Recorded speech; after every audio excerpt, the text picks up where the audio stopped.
তাহলে এই split type AC নিয়ে তোমাদের কোনো প্রশ্ন আছে কি? বলো। গরম বাতাসটা এটা, গরমটা রুমের গরমটা এটা টাইনা নেয়, হ্যাঁ। আবার এটাই কি ঠান্ডাটা ছেড়ে দেয় না আচ্ছা, না নিচে? তাইলে গরম নিচে কেন গরম হয়?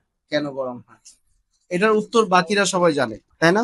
আমরা এই জিনিসটা বোঝার জন্য আমাদের রেফ্রিজারেশন সাইকেলটাকে আগে ভালো করে বুঝতে হবে। তোমরা তো প্রথম 1 তারিখে তো ভর্তি হও না, হয়েছে তোমরা কয় তারিখে? 3 তারিখে। তাহলে এই 3টা দিন ক্লাস হয়েছে না আমাদের? ওই 3 দিনে কিন্তু এই জিনিসটাই বোঝানো হয়েছে যে তাপ কিভাবে শোষণ করে বর্জন করা হয়। তোমার কথা হলো যে এখানে যদি আমি হিটটা নেই, তাহলে হিটটা গেল কোথায়? কোথাও না কোথাও গেল নাকি? তাহলে এখান থেকে যে হিটটা গেল, সেই হিটটা কিন্তু রেফ্রিজারেন্ট মূলত কি করছে? তাপটাকে শোষণ করতেছে।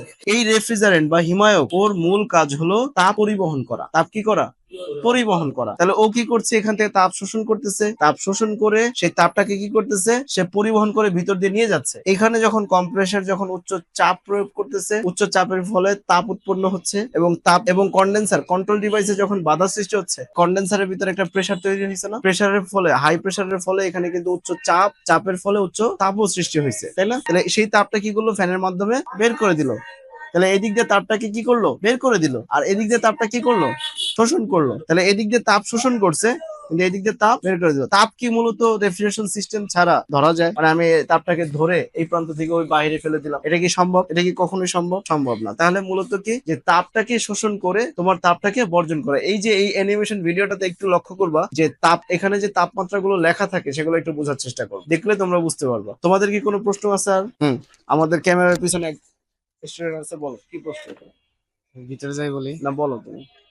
ওই যে ফ্যান, কন্ডেন্সার ফ্যান মোটর যে কথা বললেন, ওই ফ্যান মোটর মনে করেন যে কন্ডেন্সার যে তাপটা বর্জন করবে, হুম, কন্ডেন্সার তো ফ্যানের পিছনে, হুম। এই তাপটা পিছন দিক কেন, এই মানে ফ্যান মোটরের পিছন দিক কেন হলো না? ফ্যান মোটর পাখা কেন বাঁকা, মানে সিস্টেম অন্যরকম কেন? এগুলো বুঝতে পারছি এখন। আচ্ছা, ও সুন্দর প্রশ্ন করছে যে এই কন্ডেন্সারটা ফ্যানের পিছনে কেন, তাই না?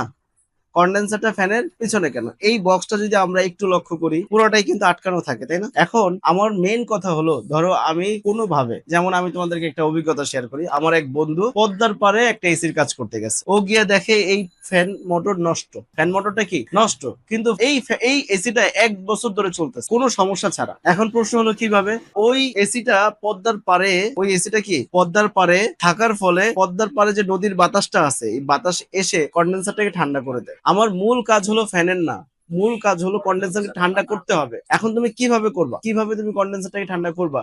তুমি ফ্যান দাও না, পানি দিছো, হবে না? হবে, কিন্তু পানি এখানে কাস্টমারের বাসার জন্য সহজলভ্য না। কন্ডেন্সার পানির মাধ্যমে ঠান্ডা হয় এমন টাইপের কন্ডেন্সারও আছে, যেমন তোমার ইয়েতে কি বলে এটাকে, কোল্ড স্টোরেজে, তারপর হলো বরফ কলে, সেই ধরনের কন্ডেন্সার গুলো ব্যবহার করে থাকে। মূল মূল কাজটা কি? আমার তাপটাকে অপসারণ করতে হবে। আরেকটা প্রশ্ন, সাইজ কি বেশি থাকে? কোনটা? ডিভাইস যত বড়, সাইজ তত বড়। আবার বিষয়টা এরকম না যে এখানে হলো শক্তির খেলা, খেলাটা হলো কি শক্তির, তাপের। এখন আমি ছোট জিনিস তৈরি করলাম কিন্তু এর শক্তি বেশি। আমি একটা গাড়ি তৈরি করলাম, এমন একটা গাড়ি তৈরি করলাম স্টার্ট করলেই 500 কিলোমিটার পার আওয়ার। আবার আরেকটা অনেক বড় গাড়ি তৈরি করলাম কিন্তু ও চলে হলো 50 কিলোমিটার পার আওয়ার। তাহলে বড় হলেই যে ব্যাপারটা এরকম হবে যে তার গতি বেশি হবে, ব্যাপারটা এরকম না। অনেক বড় ডিভাইস ছোট করে তৈরি করা হয় কিন্তু ওর শক্তি অধিক। এখন আরেকটা প্রশ্ন হলো, তুমি কি এটা কি উত্তর পাইছো যে কন্ডেন্সারের মূল কাজটা হলো আমার এখান থেকে তাপটা অপসারণ করতে হবে। এখন কিভাবে করতে হবে ডাজন্ট ম্যাটার, করতে হবে। কিন্তু আমার এই তাপ যদি অপসারণ না করে, প্রেসার আরো হাই হয়ে যাবে, কম্প্রেসার নষ্ট হয়ে যাবে। এখন আসো, এই ফ্যান মোটরের পাখা এত বাঁকা কেন? এটা তোমার প্রশ্ন। আমি তো এই প্রশ্ন তোমাদেরকে শিখাই দিলাম, তারপর তুমি একই প্রশ্ন করলা। তারপর বলি, এই পাখাগুলো এটা যত বাঁকা হবে, ফ্যান বাতাসটা বেশি ধরতে পারবে নাকি কম ধরতে পারবে? বেশি ধরতে পারবে। এটা যদি আরো কম থাকতো, এরকম অ্যাঙ্গেলটা যদি আরো থাকতো, তাহলে কম ধরতে পারতো। পাঁচটন মেশিনের যদি তুমি গতকালকে খুলে দেখছো কিনা জানি না, খেয়াল করছো কিনা জানি না, ওগুলোর পাখা কিন্তু আরো বাঁকা, আরো শক্তিশালী। আমি কথা বুঝতে পারছি? তাহলে এই পাখাগুলো কিন্তু তোমার মেইনলি বাঁকা হওয়ার কারণ একটাই, বাতাস বেশি পরিমাণ ধরে বের করতে পারে। কথা কি ক্লিয়ার? তাহলে এটা যখন ধরবে, তাহলে এর শক্তিও কিন্তু তেমন। এখন এখানে যদি নর্মাল প্লাস্টিক হয়, এগুলো কিন্তু প্লাস্টিক না, একটু অন্যরকম টাইপের প্লাস্টিক। এগুলোর মধ্যে কি কি উপাদান সেটা আমার জানা নাই, আমি যে সব জানি বিষয়টা তো এরকম না। তাহলে এই যে জিনিসগুলো আছে, এই পাখাটা অনেকটা চার্চের মতো, যদি হালকা প্রেসার লাগে ভেঙে যাবে, গুঁড়ো গুঁড়ো হয়ে যায়। এই জন্য এগুলো চলাকালীন, আর এগুলো কিন্তু ব্লেডের মতো ধার, এটা হাত দিয়ে দেখো, ব্লেডের মতো ধার না?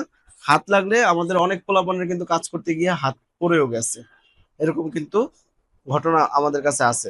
এই জন্য খুব সতর্কতার সাথে কাজ করতে হবে যেন কোনোদিন আমাদের এই কাজ করার সময় একটু দূরে থাকে। দক্ষ হয়ে বিদেশ যাব। We are from